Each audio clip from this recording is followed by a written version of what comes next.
Hello, bachcho. Let's read this question. So this question says, 2 point charges Q and minus 3Q are placed some distance apart.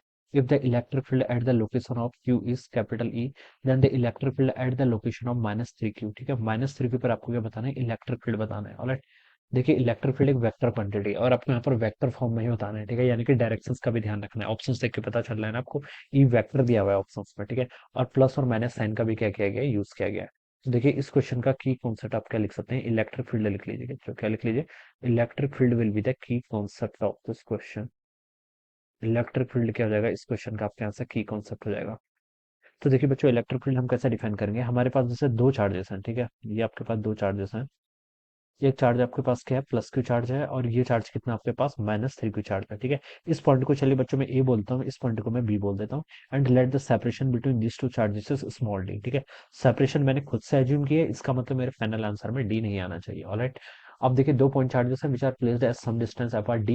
If the electric field at the location of Q, Q की location पर, यानी कि at point ए।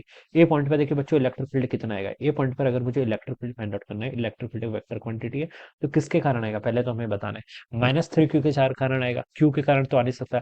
खुद के charge के कारण खुद पे इलेक्ट्रिक फील्ड कभी भी फाइंड आउट नहीं कर सकते। ठीक है, और हम बता सकते हैं प्लस क्यू, देखिए चार्ज आपका इसी पॉइंट वाले साइड चल रहा है, तो आर कितना होगा आपका? तो इसके कारण यहाँ पर इलेक्ट्रिक फील्ड हम बिल्कुल भी नहीं आएगा। ठीक है, इलेक्ट्रिक फील्ड किसके कारण कैलकुलेट करेंगे? यहाँ पर माइनस थ्री क्यू के कारण कैलकुलेट करेंगे। ठीक है, तो इलेक्ट्रिक फील्ड होता है देखिए आपका के इलेक्ट्रोस्टैटिक कांस्टेंट टाइम्स आपका चार्ज, चार्ज कितना है? Three Q divided by R square. ठीक है, मैं सिर्फ मैग्नीट्यूड बता रहा हूँ। ठीक है, आर डिस्टेंस कितनी है? डी का स्क्वायर। डायरेक्शन में कंसिडर कर लूंगा, माइनस चार्ज है, माइनस चार्ज के कारण इलेक्ट्रिक फील्ड किस डायरेक्शन में होता है?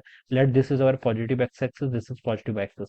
तो माइनस चार्ज के कारण electric field always towards itself होता है। ठीक है, पॉजिटिव चार्ज के कारण अवे होता है और माइनस चार्ज के कारण टुवर्ड्स इटसेल्फ होता है। तो किस डायरेक्शन में आएगा? यहाँ पर एक्स एक्सिस का लॉन्ग आएगा, क्या? Positive x axis. ठीक है, तो मैं इसको क्या लिख लेता हूँ? पॉजिटिव एक्स एक्सिस लिख लीजिए, या फिर ऐसे डायरेक्शन बता दीजिए।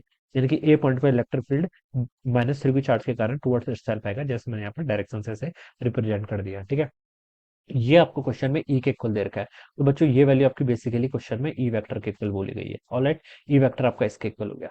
अब हमसे बोल रखा है the field at the location of minus three Q. Minus three Q यानी कि बी पॉइंट पर अब आपका फील्ड कितना आएगा ये आपको बताना है।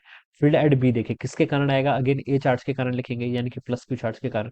तो electrostatic constant times charge, charge कितना आपका? Plus Q divided by distance का स्क्वायर। अब ये आपका प्लस चार्ज है, प्लस चार्ज के कारण इलेक्ट्रिक फील्ड किस डायरेक्शन में होता है?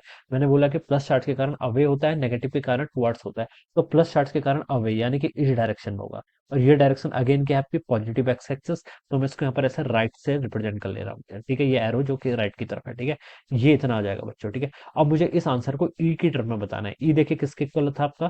थ्री के E Q divided by D square. ठीक है, तो यहाँ पर से देखिए आप इसको क्या लिख सकते हैं? ये हो जाएगा आपका कितना? ई बाई थ्री के इक्वल हो जाना है। फिर कितना हो जाना आपका? ई बाई थ्री के इक्वल। ठीक है, ये आपकी टर्म यहाँ पर से इतनी हो जाएगी। ऑलराइट, ई बाई थ्री अगर हम इसको कर देंगे तो इतना हो जाएगा। और डायरेक्शन क्या है आपकी? टुवर्ड्स राइट, या फिर टुवर्ड्स राइट को आपने क्या बोल रखा था?